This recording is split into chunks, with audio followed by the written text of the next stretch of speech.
Chapter 3. The Audience.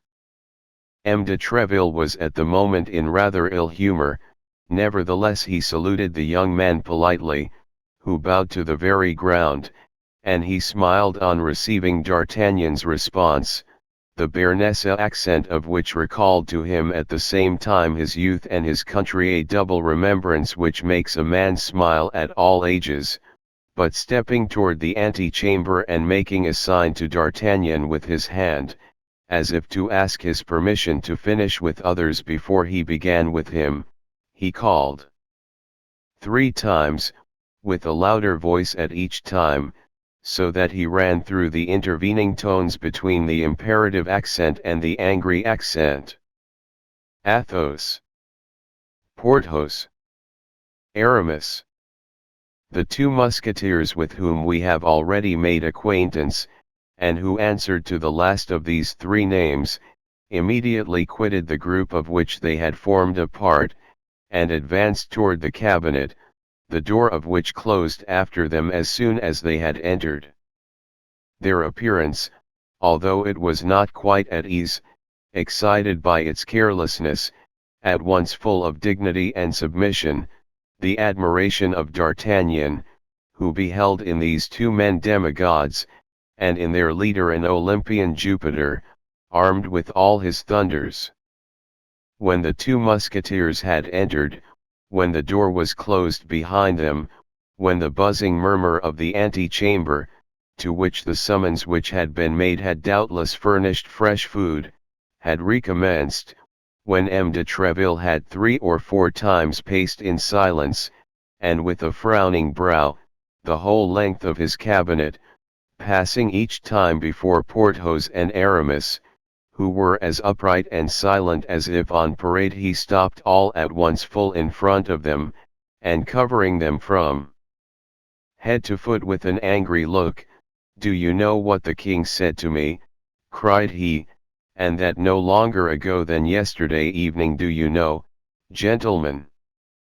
"No," replied the 2 musketeers, after a moment's silence, "no, sir, we do not."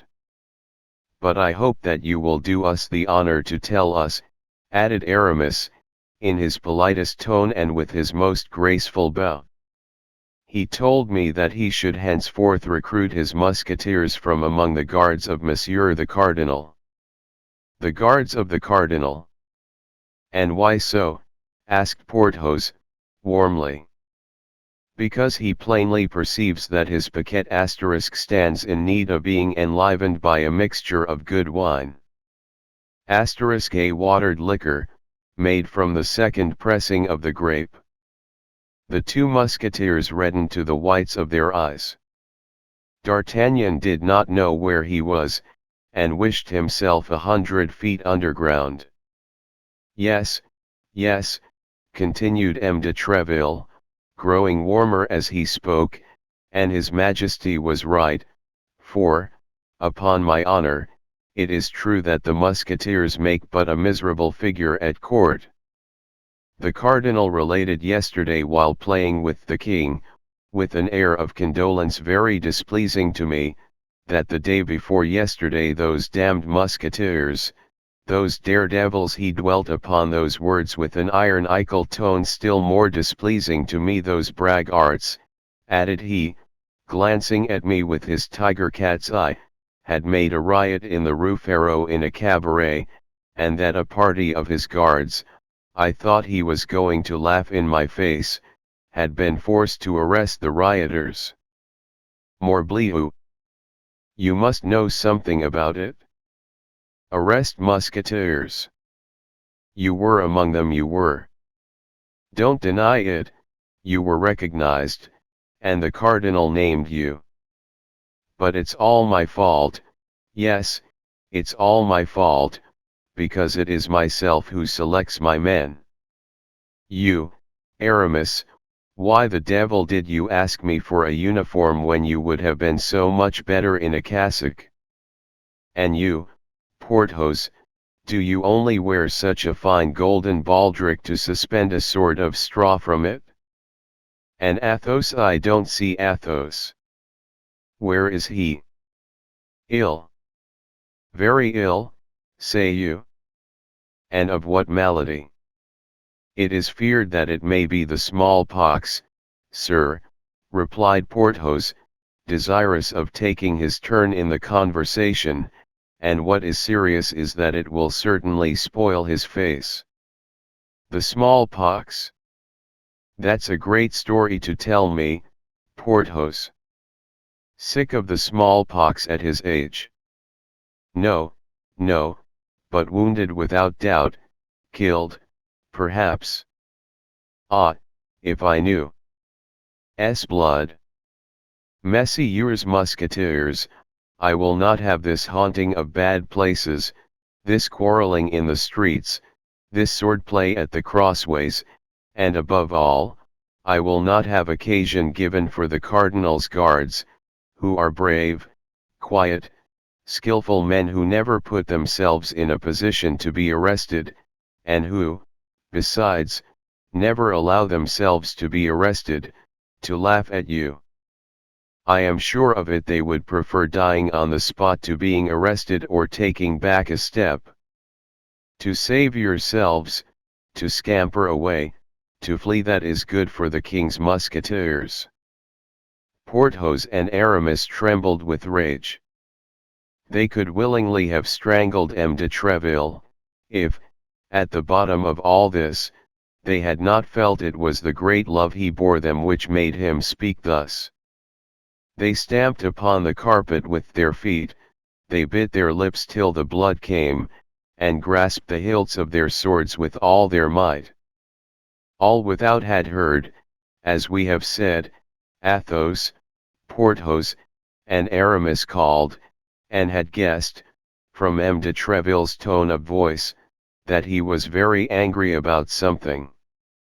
10 curious heads were glued to the tapestry and became pale with fury, for their ears, closely applied to the door, did not lose a syllable of what he said, while their mouths repeated as he went on, the insulting expressions of the captain to all the people in the antechamber.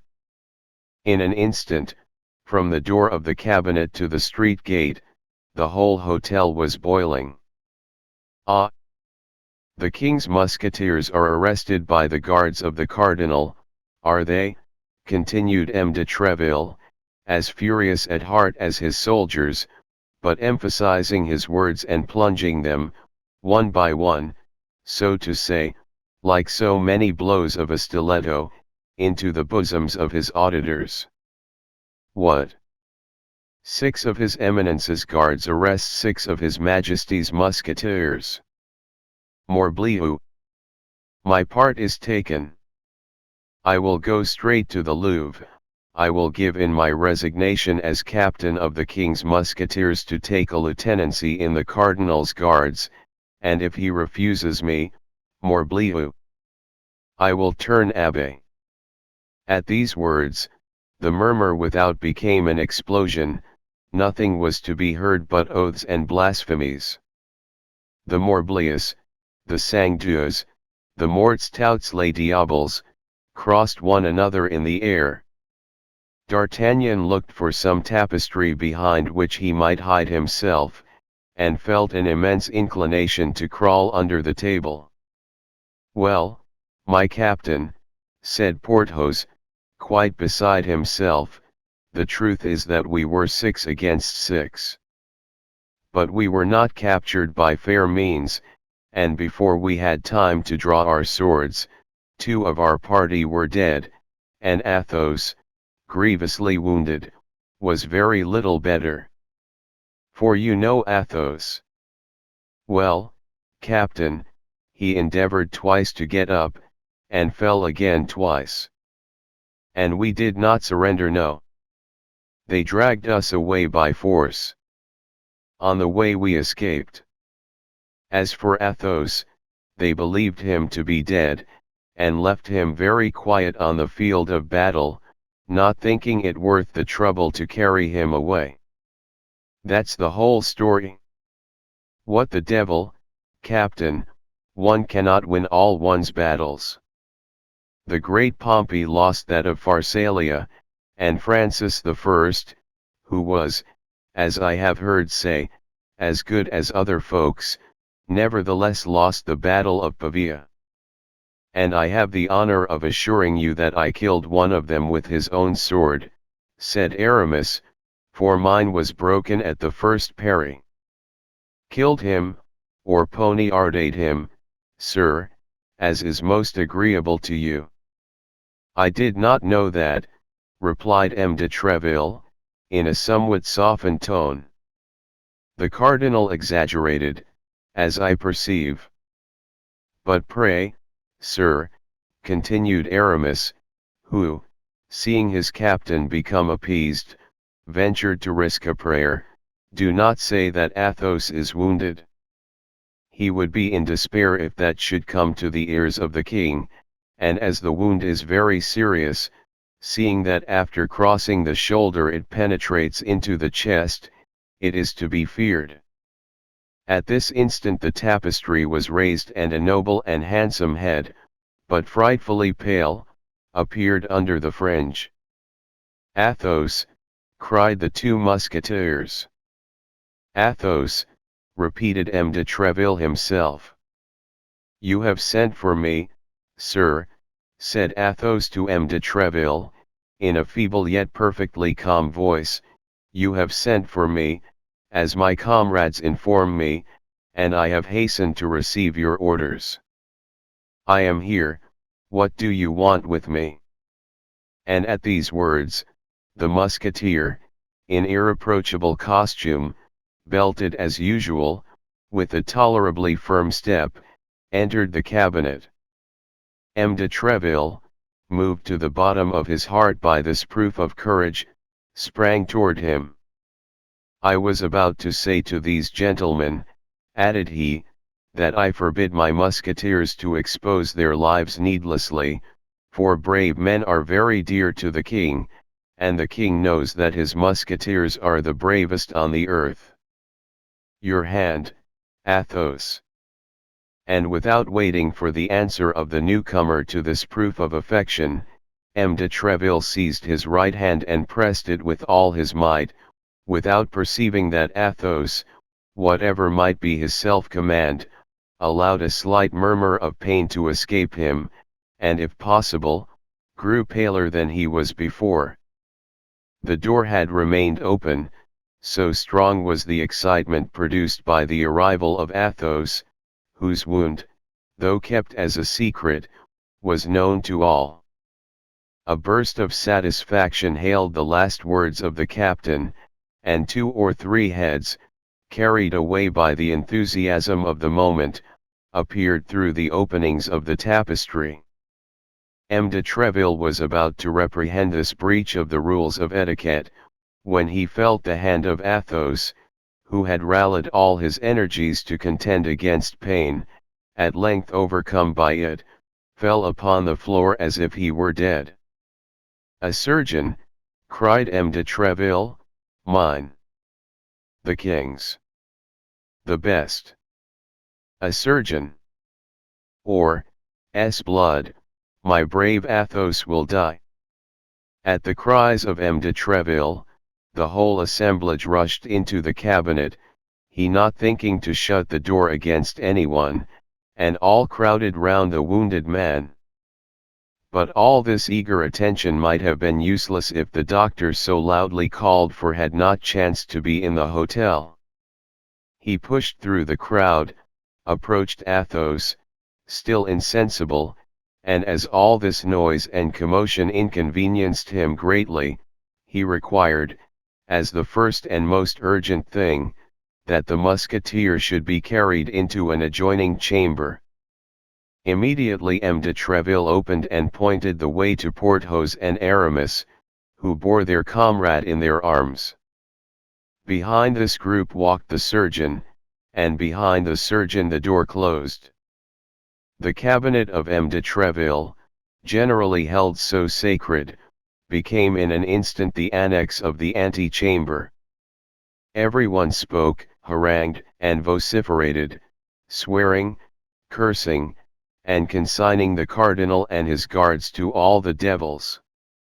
An instant after, Porthos and Aramis re-entered, the surgeon and M. de Treville alone remaining with the wounded.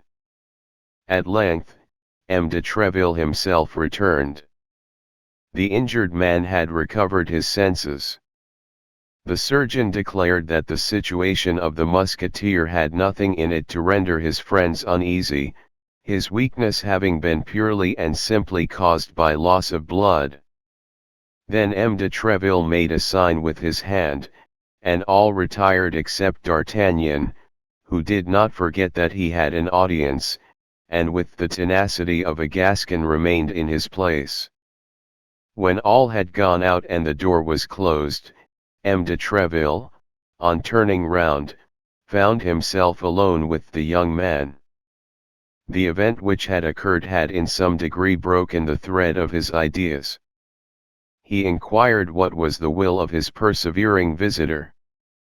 D'Artagnan then repeated his name, and in an instant recovering all his remembrances of the present and the past, M. de Treville grasped the situation. "Pardon me," said he, smiling, "pardon me, my dear compatriot, but I had wholly forgotten you. But what help is there for it? A captain is nothing but a father of a family, charged with even a greater responsibility than the father of an ordinary family. Soldiers are big children, but as I maintain that the orders of the king, and more particularly the orders of the cardinal, should be executed." D'Artagnan could not restrain a smile.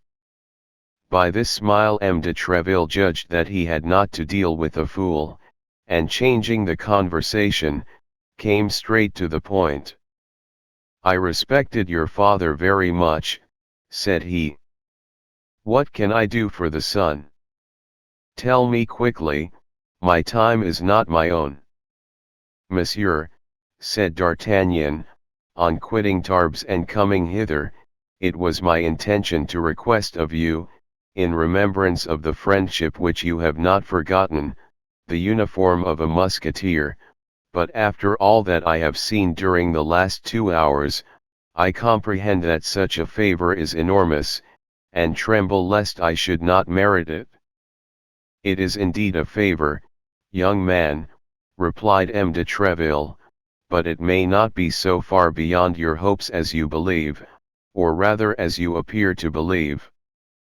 But His Majesty's decision is always necessary, and I inform you with regret that no one becomes a musketeer without the preliminary ordeal of several campaigns, certain brilliant actions, or a service of 2 years in some other regiment less favored than ours." D'Artagnan bowed without replying, feeling his desire to don the musketeer's uniform vastly increased by the great difficulties which preceded the attainment of it. "But," continued M. de Treville, fixing upon his compatriot a look so piercing that it might be said he wished to read the thoughts of his heart, "on account of my old companion, your father, as I have said, I will do something for you, young man. Our recruits from Béarn are not generally very rich, and I have no reason to think matters have much changed in this respect since I left the province. I dare say you have not brought too large a stock of money with you." D'Artagnan drew himself up with a proud air which plainly said, "I ask alms of no man." "Oh, that's very well, young man," continued M. de Treville, "that's all very well. I know these airs. I myself came to Paris with 4 crowns in my purse, and would have fought with anyone who dared to tell me I was not in a condition to purchase the Louvre." D'Artagnan's bearing became still more imposing. Thanks to the sale of his horse, he commenced his career with 4 more crowns than M. de Treville possessed at the commencement of his. "You ought, I say, then, to husband the means you have, however large the sum may be, but you ought also to endeavor to perfect yourself in the exercises becoming a gentleman. I will write a letter today to the director of the Royal Academy, and tomorrow he will admit you without any expense to yourself. Do not refuse this little service. Our best-born and richest gentlemen sometimes solicit it without being able to obtain it. You will learn horsemanship, swordsmanship in all its branches, and dancing. You will make some desirable acquaintances, and from time to time you can call upon me, just to tell me how you are getting on, and to say whether I can be of further service to you. D'Artagnan, stranger as he was to all the manners of a court, could not but perceive a little coldness in this reception. "Alas, sir," said he, "I cannot but perceive how sadly I miss the letter of introduction which my father gave me to present to you."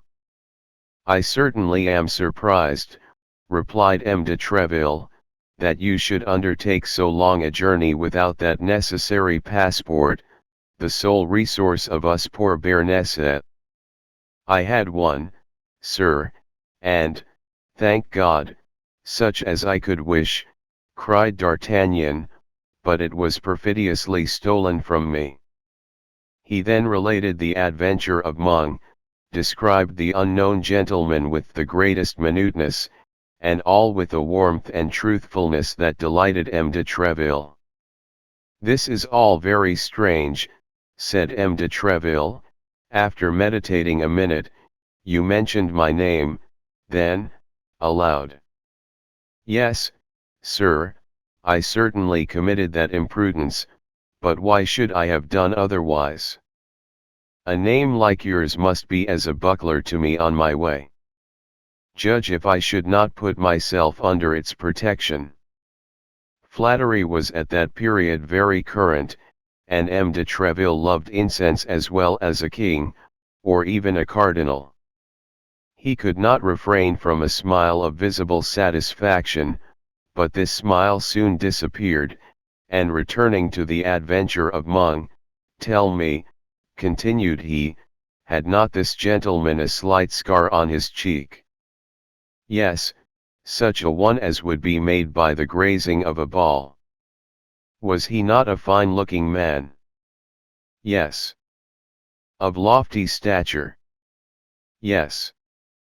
"Of pale complexion and brown hair?" "Yes, yes, that is he. How is it, sir, that you are acquainted with this man?" "If I ever find him again, and I will find him, I swear, were it in hell." "He was waiting for a woman," continued Treville. "He departed immediately after having conversed for a minute with her whom he awaited." "You know not the subject of their conversation." "He gave her a box, told her not to open it except in London." "Was this woman English?" "He called her milady." "It is he, it must be he," murmured Treville. "I believed him still at Brussels." "Oh, sir, if you know who this man is," cried D'Artagnan, "tell me who he is, and whence he is. I will then release you from all your promises, even that of procuring my admission into the Musketeers, for before everything, I wish to avenge myself." "Beware, young man," cried Treville. "If you see him coming on one side of the street, pass by on the other. Do not cast yourself against such a rock, he would break you like glass." "That will not prevent me," replied D'Artagnan, "if ever I find him." "In the meantime," said Treville, "seek him not if I have a right to advise you." All at once the captain stopped, as if struck by a sudden suspicion. This great hatred which the young traveller manifested so loudly for this man, who a rather improbable thing had stolen his father's letter from him, was there not some perfidy concealed under this hatred? Might not this young man be sent by his eminence? Might he not have come for the purpose of laying a snare for him?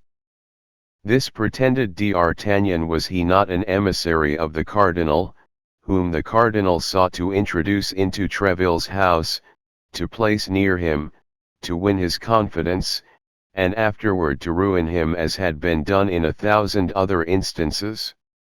He fixed his eyes upon D'Artagnan even more earnestly than before. He was moderately reassured, however, by the aspect of that countenance, full of astute intelligence and affected humility. I know he is a Gascon, reflected he, but he may be one for the cardinal as well as for me. Let us try him. My friend, said he, slowly, I wish, as the son of an ancient friend, for I consider the story of the lost letter perfectly true, I wish, I say, in order to repair the coldness you may have remarked in my reception of you, to discover to you the secrets of our policy. The king and the cardinal are the best of friends, their apparent bickerings are only feints to deceive fools. I am not willing that a compatriot, a handsome cavalier, a brave youth, quite fit to make his way, should become the dupe of all these artifices and fall into the snare after the example of so many others who have been ruined by it. Be assured that I am devoted to both these all-powerful masters, and that my earnest endeavors have no other aim than the service of the king, and also the cardinal, one of the most illustrious geniuses that France has ever produced. Now, young man, regulate your conduct accordingly, and if you entertain, whether from your family, your relations, or even from your instincts, any of these enmities which we see constantly breaking out against the cardinal, bid me adieu and let us separate. I will aid you in many ways, but without attaching you to my person. I hope that my frankness at least will make you my friend, for you are the only young man to whom I have hitherto spoken as I have done to you. Treville said to himself, if the cardinal has set this young fox upon me, he will certainly not have failed. He, who knows how bitterly I execrate him, to tell his spy that the best means of making his court to me is to rail at him. Therefore, in spite of all my protestations, if it be as I suspect, my cunning gossip will assure me that he holds his eminence in horror. It, however, proved otherwise. D'Artagnan answered, with the greatest simplicity, I came to Paris with exactly such intentions.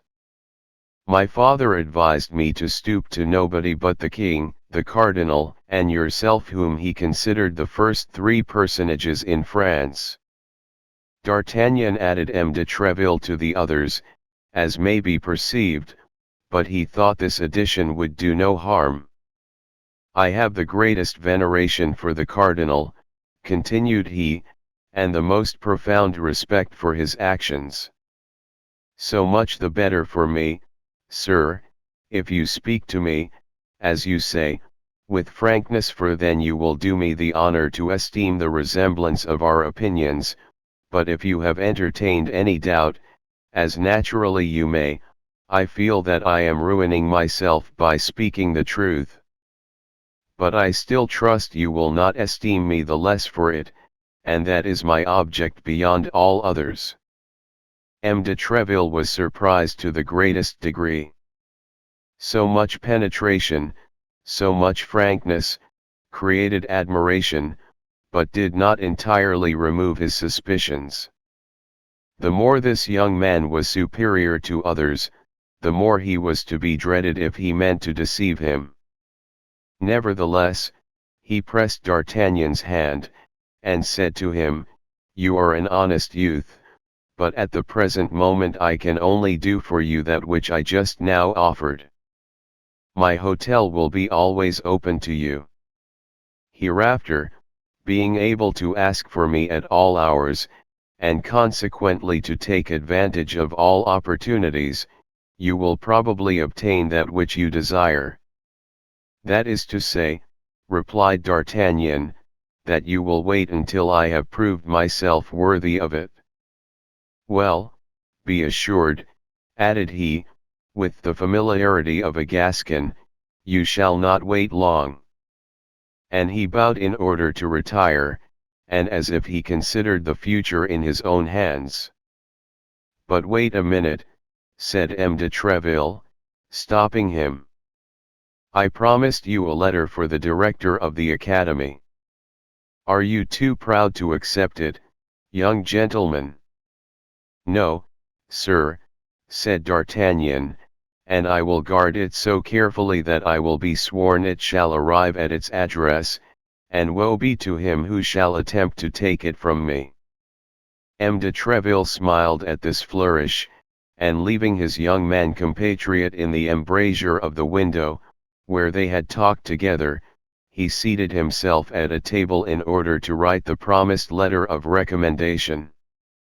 While he was doing this, D'Artagnan, having no better employment, amused himself with beating a march upon the window and with looking at the Musketeers, who went away, one after another, following them with his eyes until they disappeared. M. de Treville, after having written the letter, sealed it, and rising, approached the young man in order to give it to him. But at the very moment when D'Artagnan stretched out his hand to receive it, M. de Treville was highly astonished to see his protégé make a sudden spring, become crimson with passion, and rush from the cabinet crying, "'Sblood, he shall not escape me this time." "And who?" asked M. de Treville. "He, my thief," replied D'Artagnan. "Ah, the traitor," and he disappeared. "The devil take the madman," murmured M. de Treville, "unless," added he, "this is a cunning mode of escaping, seeing that he had failed in his purpose."